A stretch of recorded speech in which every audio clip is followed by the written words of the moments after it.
আসসালামু আলাইকুম প্রিয় ভিউয়ার্স, কেমন আছেন? সবাইকে আমন ধানের শুভেচ্ছা। এখন গ্রামে কি পরিমাণ বীজ রোপণ চলিতেছে দেখুন, এবং গ্রামে বিভিন্ন শাকসবজি, বিভিন্ন ধরনের আসবাবপত্র খুব ভালো লাগে। আপনাদের গ্রাম কেমন লাগে কমেন্টে জানাবেন। গ্রামে যারা বাস করেন তারা সবসময় গ্রামে অনেক বিভিন্ন শাকসবজি ফলাবেন, কিনা খাওয়ার প্রয়োজন হবে না, এবং নিজের হাতের শাকসবজি নিজেই চাষ করবেন। এটি গ্রামের সৌন্দর্য।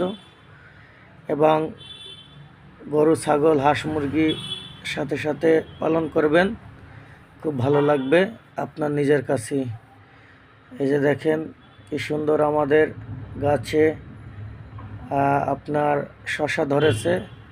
নিজের হাতের গাছের শশা কত ভালোই না লাগে। তাই সবাই গ্রামে যারা আছেন তাদেরকে আমার পক্ষ থেকে শুভেচ্ছা, অভিনন্দন। গ্রামের মানুষ, খেটে খাওয়া মানুষ খুবই ভালো। ধন্যবাদ সবাইকে, ভালো থাকবেন।